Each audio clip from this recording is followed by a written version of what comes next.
मैंने यहाँ पे इस चैनल पे आप लोगों को बार-बार बताया कि प्रीलिम्स क्लियर करने के लिए 2 चीज़ें इंपॉर्टेंट है। Number first is knowledge and number second is आपका लॉजिकल रीजनिंग का डेवलप होना। लॉजिकल रीजनिंग के लिए मैंने अप्रॉक्स आपके लिए 40 वीडियोज़ का पूरा प्लेलिस्ट बना के डाल रखा है।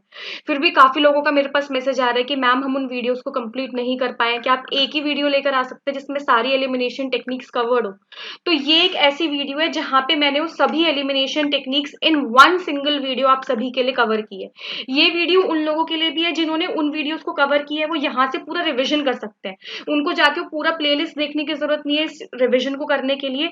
बस इस वीडियो को देखिए, 2x की स्पीड पे चला के देखिए, आप अगले 15 से 20 मिनट में पूरा रिवीजन कर लेंगे, जितनी भी यहाँ पे elimination techniques, logical reasoning, aptitude development जितना भी जरूरी है।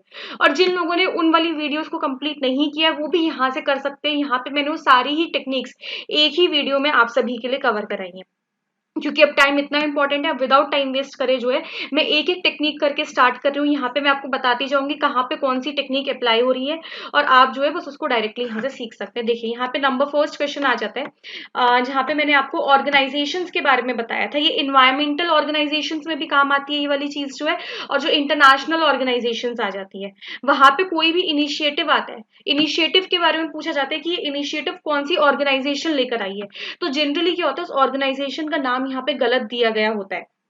बट यहाँ पे मैंने आपको एक एक्सेप्शनल केस बताया था कि जहां पे एंडोर्स वर्ड आ जाए कि इस इनिशिएटिव को इस ऑर्गेनाइजेशन ने एंडोर्स किया, तो वहां पे एक एक्सेप्शनल केस आ जाता है। अदरवाइज ये चीज गलत होती है। जैसे आप देखिए, with reference to G20 common framework, यहाँ पे क्या है, it is an initiative endorse by G20 together with Paris club.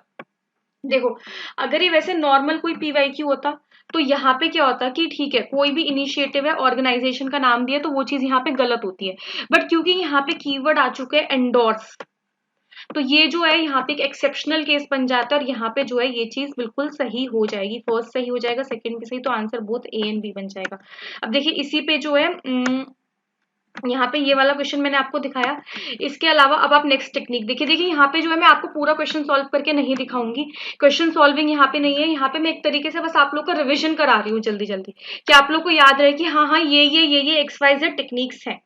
अब देखिए ये एक नई टेक्निक आ जाती है जहां पे मैंने आपको बताया था this is this while this is this. जब इस तरीके से बनाया जाए, देखिए जैसे पूछा गया debt financing is capital expenditure while equity financing is revenue expenditure. यहाँ पे चांसेस है कि डेट फाइनेंसिंग को कैपिटल एक्सपेंडिचर बताया और इक्विटी फाइनेंसिंग को रेवेन्यू एक्सपेंडिचर बताया। कौन सा फ्रेमवर्क हुआ, दिस इज दिस उसका कुछ दिया गया and while this is this. तो इन दोनों में से जो है ना कोई एक पे यहाँ पे इन्होंने गड़बड़ करी होती है। ओवर द इयर्स पेपर में ये चीज देखी गई है। आप इस वाली टेक्निक को कहीं पे नोट डाउन कर सकते हैं ताकि आपको इजी हो जाए। और अगर चाहते हैं कि आपको डायरेक्टली पूरा पीडीएफ मिल जाए जहाँ पे आप एक जगह पे पूरा रिविजन कर सकते हैं, आप टेलीग्राम चैनल जाके ज्वाइन कर सकते हैं। वहां पे आज मैं पीडीएफ को अपलोड कर दूंगी। तो यहाँ पे जो था ऑप्शन नंबर सेकंड जो था गलत हो गया था। मैं पूरा क्वेश्चन सॉल्व नहीं कर रही हूँ, मैं बस यहाँ पे आपको टेक्निक्स बता रही हूँ। अब देखिए थर्ड आ जाता है, ये जो है ये अलग टाइप की एक टेक्निक होती है जहां पे मैंने आपको बताया था कि बट नॉट लगा के कोई भी एक स्टेटमेंट दिया गया, उस स्टेटमेंट के बाद बट नॉट लगा दिया, एंड नॉट लगा दिया। इस तरीके से जो है उसी स्टेटमेंट को आगे एक्सटेंड किया गया, बट नॉट, एंड नॉट, या फिर बस एंड लगा के, तो उस चीज को गलत किया जाता है। जैसे यहाँ पे क्या, government law officers and legal firms are recognised as advocates but corporate lawyers are excluded. देखो बट लगा के जो है यहाँ पे इस चीज को गलत कर दिया गया। सेम यहाँ पे है, आप इस वाले ऑप्शन को देखिए, the organism in probiotics are found in food we ingest but they do not naturally occur. But not लगा के जो है इस स्टेटमेंट को फिर से गलत कर दिया गया। जो पहली स्टेटमेंट की पार्ट होता है वो सही होता है, इसके बाद बट नॉट लगा के, एंड नॉट लगा के कुछ ना कुछ इसमें प्रॉब्लम क्रिएट कर दी जाती है। तो इस तरीके से ये वाले ऑप्शन जो है गलत है। अब देखो ये जो है इसी का एक एग्जाम्पल मैं और लेकर आई हूँ यहाँ पे। ये 2021 में पूछा गया था, judicial custody means an accused is in the custody of the concerned magistrate and such accused is locked up in the police station not in jail. तो एंड नॉट यहाँ पे एक तरीके से हो गया, एंड नॉट। पीछे जो था मैंने यहाँ पे आपको बट नॉट का दिखाया, ये जो है एंड नॉट का एक एग्जाम्पल आ गया। मैं ये एक ही टेक्निक के ऊपर आपको मल्टीपल यहाँ पे वो चीजें दिखा रही हूँ, तो क्वेश्चंस दिखा रही हूँ ताकि आपको एक तरीके से ट्रस्ट डेवलप हो पाए कि हाँ ये चीजें वर्क कर रही हैं। अब देखिए नेक्स्ट चीज कौन सी आती है, पॉलिटी में आती है कॉन्स्टिट्यूशन डिफाइन करके। जब भी आपसे पूछा जाए कि कॉन्स्टिट्यूशन ने इस एक्स वाई जेड चीज को डिफाइन किया है, मैंने पहले भी बोला कॉन्स्टिट्यूशन ने बहुत कम चीजों को डिफाइन किया, हमारा इवॉल्विंग कॉन्स्टिट्यूशन है। तो यहाँ पे पार्लियामेंट को पावर दी गई है बाद में कि पार्लियामेंट चीजों को डिफाइन करता है, कॉन्स्टिट्यूशन में हर चीज को डिफाइन नहीं किया गया। तो जहां पे भी पेपर में ऐसा है कि कॉन्स्टिट्यूशन ने डिफाइन किया, जैसे यहाँ पे 2022 के पेपर में आया था third option, constitution of India defines civil code contempt and criminal contempt, तो ये गलत हो जाएगा। और यहाँ पे constitution of India classifies ministers, ये भी एक तरीके से डेफिनेशन ही हो गया कि कॉन्स्टिट्यूशन में डिफाइन किया गया है। तो ये ऑप्शन यहाँ पे नंबर फर्स्ट जो है यहाँ पे गलत हो जाएगा। अब देखिए यहाँ पे आ जाते हैं according to constitution of India the attorney general submits his resignation. नहीं जी, जहां पे भी देख कॉन्स्टिट्यूशन के अकॉर्डिंग हो रहा है, कॉन्स्टिट्यूशन ने डिफाइन किया, कॉन्स्टिट्यूशन में बताया गया, वो चीज जो है जनरली गलत होती है। इसका मैंने आपको रीजन भी यहाँ पे पूरा एक्सप्लेन कर दिया, कोई भी रैंडम तुक्केबाजी नहीं है, हर चीज के पीछे एक रीजन है यहाँ पे। अब देखो यहाँ पे कोई भी बहुत एक्सट्रीम कीवर्ड दिया गया होगा, जैसे मस्ट आ गया, मैंडेटरी आ गया, ऑलवेज आ गया, ओनली आ गया, ये एक्सट्रीम कीवर्ड्स जो है गलत होते हैं। जैसे कि यहाँ पे आयुष्मान भारत के बारे में पूछा गया था, public and private hospitals must adopted, मतलब मस्ट आ गया ना कि उनको ये काम करना ही पड़ेगा, मस्ट एक तरीके से मैंडेटरी वर्ड हो गया। तो ये कीवर्ड जो है यहाँ पे गलत हो गया। जैसे आप यहाँ पे फर्स्ट को काटते हैं ना, आप सीधे आंसर पे पहुंच जाते हैं कि आंसर जो है यहाँ पे 3 ओनली हो जाएगा। अब देखिए यहाँ पे जो है ये साइंस एंड टेक के क्वेश्चंस आ जाते हैं जहाँ पे कैन कैन कैन करके दिया गया होता है, कोई भी एक्सट्रीम कीवर्ड नहीं दिया गया है। साइंस एंड टेक में एप्लीकेशंस को पूछा गया है, तो यहाँ पे देखिए biofilms can do this, biofilms can, तो यहाँ पे आंसर जो है 3 हो जाएगा। वैसे यहाँ पे सैस के बारे में पूछा गया, it can customise, users can access their data, ठीक है। अब थर्ड देखिए Outlook, Hotmail and Yahoo mails are forms of SaaS, ठीक है। देखो कुछ भी बहुत बहुत एक्सट्रीम नाउन यहाँ पे नहीं दिया गया, नाउन में भी कोई ऐसा वर्ड नहीं दिया गया, तो ये भी सही हो जाएगा।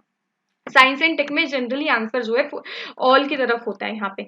अब देखो ये कौन सी टेक्निक थी जहाँ पे मैंने आपको बताया था कि अगर कुछ नहीं भी समझ में आए तो क्वेश्चंस को क्लब करने का ट्राई करो यहाँ पे ऑप्शंस को।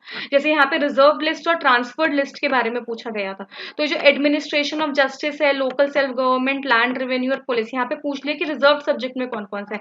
अगर आप यहाँ पे क्लबिंग करेंगे तो आपको पता चलेगा कि बस एक लोकल सेल्फ गवर्नमेंट है जो थोड़ा अलग आ रहा है, जो उस टाइम पे इंपॉर्टेंट था ही नहीं। 1992 के बाद लोकल सेल्फ गवर्नमेंट इंपॉर्टेंट बना, ब्रिटिशर्स के लिए जस्टिस इंपॉर्टेंट था, लैंड रेवेन्यू और पुलिस, तो वो तीनों एक ही ऑप्शन में आ जाएंगे। तो एक तरीके से रिजर्व लिस्ट में जो है यहाँ पे 1, 3 एंड 4 आ जाएंगे। तो इस तरीके से अगर जब आपको कुछ भी समझना है तो आप क्लबिंग करके यहाँ पे आंसर निकालने का ट्राई करिए। अब देखो यहाँ पे आ जाता है जब आपको बस एक नाउन दिया होता है और मतलब बाकियों में भी नाउन है, बट वहां पे जो है कोई ना कोई लाइट कीवर्ड है, जैसे सम यूज कर लिया, some people fled, some people fled, जहां पे भी सम कीवर्ड आ जाएगा ना, तो सम है, मोस्ट ऑफ द है, तो ये इस तरीके के लाइट कीवर्ड्स जो होते हैं सही होते हैं पेपर में। ऑल्दो यहाँ पे नाउन दिया गया है they live in Bidi Bidi, हाँ some people can live in Bidi Bidi, अगर लिखा गया होता all the people who fled, तो ये चीज गलत हो जाती है। तो ये जो एक लाइट कीवर्ड हो गया, जैसे पीछे मैंने यहाँ पे आपको बताया कि मस्ट जो है यहाँ पे एक्सट्रीम कीवर्ड हो रहा है, मैंडेटरी कीवर्ड हो रहा है, तो यहाँ पे गलत हो जाएगा। उसी तरीके से यहाँ पे जो कीवर्ड है सम, ये एक बहुत लाइट कीवर्ड है, इसको जो है आप यहाँ पे जनरली ये सही होता है, तो सेकंड और थर्ड सही हो जाएंगे। फर्स्ट देखिए बिदी बिदी is a large refugee settlement in north western Kenya, अभी जो है यहाँ पे एक नाउन आ चुका है और कोई एक्सट्रीम कीवर्ड या फिर कोई जनरल कोई लाइट कीवर्ड नहीं दिया गया है, बस जो है ये एक फैक्ट टाइप स्टेटमेंट है जहाँ पे एक नाउन दिया गया है। मैंने बोला था आप जनरल स्टेटमेंट आइडेंटिफाई करिए और फैक्ट टाइप स्टेटमेंट, यहाँ पे फैक्ट टाइप स्टेटमेंट हो गया जहाँ पे नाउन दिया गया है और यहाँ पे जो है आपका एक तरीके से प्लेसेस का नाउन दिया गया है, तो ये जो है यहाँ पे आपका गलत हो जाएगा। बाकी दोनों जगह नाउन्स गलत इसलिए नहीं है क्योंकि यहाँ पे जो है एक तरीके से लाइट कीवर्ड यूज किया गया है, जैसे सम यूज कर लिया। अब देखिए सॉरी ये रिपीट हो गया है। अब देखिए ये वाला देखिए यहाँ पे भी जो है, अब मैं आपको बताती हूँ इस तरीके के क्वेश्चंस में क्या करना है। In India credit rating agencies are regulated by RBI, ठीक है। The rating agency popularly known as ICRA is a public limited. Brick rating is an Indian credit rating. देखो यहाँ पे आपको लगेगा क्या पता इंडियन को फॉरेन से रिप्लेस कर दिया और पब्लिक को प्राइवेट से, बट नहीं, इन चीजों को रिप्लेस नहीं करेंगे। यूपीएससी क्या करता है, जो सबसे फेमस कीवर्ड्स होते हैं उनको रिप्लेस करता है, जैसे आरबीआई को सेबी से कर देगा, 3G को 4G से कर देगा, बुद्धिज्म को जैनिज्म से कर देगा, जो बहुत नोन चीज है जिनको हम सुनते हैं, इंडिया को बांग्लादेश से कर देगा, जहां पे रिप्लेस करना तुरंत उसके माइंड में आ जाए। चीज मैंने आपको पहले भी बताई थी। आप ये चीज सोचना कि रिप्लेसेबल कीवर्ड सबसे ज्यादा इजी कौन सा होगा यूपीएससी के लिए। सोचना कौन सा इजी है यहाँ पे कि हाँ ठीक है, इसको रिप्लेस करने के लिए तुरंत आपके माइंड में एक दूसरा कीवर्ड आ जाए। तो यहाँ पे आरबीआई को सोचना सबसे ज्यादा इजी है कि आरबीआई ठीक है, सेबी है तो उसकी जगह आरबीआई कर दो। ये बहुत इजी टू थिंक कीवर्ड्स होते हैं। इसके बेसिस पे जो है मैंने यहाँ पे आपको और भी क्वेश्चंस दिखाए थे। देखिए ये मैं आपको बाद में दिखाती हूँ। जैसे मैंने आपको टी बोर्ड वाला पहले समझाया था। टी बोर्ड में यहाँ पे दो नाउन्स पूछे गए थे कि टी बोर्ड का हेडक्वार्टर जो है बेंगलुरु में, और टी बोर्ड का जो है ओवरसीज ऑफिस जो है दुबई और मॉस्को में। यहाँ पे मैंने आपको बताया था बैंगलोर को रिप्लेस करना बहुत ईजी है कि अगर यहाँ पे चेन्नई है तो चेन्नई की जगह बैंगलोर कर दो, दिल्ली की जगह बैंगलोर कर दो। बट यहाँ पे अगर ओवरसीज ऑफिस को गलत करना होगा ना, तो इन्हें जाके बाकी सारे ऑप्शंस को ढूंढ के लाना होगा कि क्या दुबई और मॉस्को है या नहीं है लिस्ट में। ओवरसीज ऑफिस की जो भी पूरी लिस्ट होगी उसे चेकआउट करना होगा। तो इसको रॉन्ग फ्रेम करना बहुत मुश्किल है। आप ये चेक करो किस चीज को रॉन्ग फ्रेम करना मुश्किल है। जैसे देखो यहाँ पे 32nd समर ओलंपिक्स के बारे में 2021 में पूछा गया था। The official motto of this is a new world, sports climbing, surfing, skateboarding, karate and baseball are included in the Olympics. देखो अब सेकंड जो है ना, यहाँ पे बहुत सारे स्पोर्ट्स दिए गए हैं। अब यहाँ से इसको रॉन्ग करने के लिए क्या है, ओलंपिक्स में जितने भी स्पोर्ट्स हुएंगे 32nd समर ओलंपिक्स में पूरी लिस्ट जाके चेक करनी होगी और देखना पड़ेगा कि इसमें से कौन कौन से नहीं है, फिर जाके वो यहाँ पे बना सकते हैं। तो इसको रॉन्ग करना बहुत मुश्किल है। बट ये जो फर्स्ट में जो डायरेक्टली एक ऑफिशियल लोगो दे दिया न्यू मोटो, हो सकता है कुछ भी लोगो उसकी जगह कोई और यहाँ पे नया कीवर्ड डाल दिया। तो एक सिंगल वर्ड को रिप्लेस करना बहुत मुश्किल होता है, वो बहुत इजी होता है। बट जब यहाँ पे 3-4 कीवर्ड्स हो ना, तो उनको इजिली रिप्लेस करना जो है मुश्किल हो जाता है, क्योंकि उस चीज को रॉन्ग प्रूफ करने के लिए उन्हें जाके पूरी लिस्ट यहाँ पे चेकआउट करनी पड़ेगी। आई होप आप लोग यहाँ पे इस टेक्निक को समझ रहे हैं, जो चीज यहाँ पे मैं आपको समझाना चाह रही हूँ। अब देखो ये यहाँ पे मैंने आपको बताया था, जो सिमिलर दो टाइप के ऑप्शंस होते हैं उन दोनों में से कोई एक गलत होता है। What is the position of right to property, legal rights available to citizens only, legal rights available to any person. दोनों में से जो है बस वो लीगल राइट के बारे में आपकी नॉलेज चेक करना चाह रहे हैं। इसके बारे में जो है, जो मैंने वो 40 वीडियोस की प्लेलिस्ट बनाई थी उसके ऊपर जो था मैंने आपको पूरा वहां पे समझाया था और भी क्वेश्चंस के थ्रू। यहाँ पे मैं ये वाला एक ऑप्शन लेकर आई हूँ। तो देखो इसमें क्या होता है, जब सेम टाइप के ऑप्शंस होते हैं तो उन दोनों में से कोई ना कोई एक आंसर होता है। ये एक नेक्स्ट टेक्निक है आपके लिए।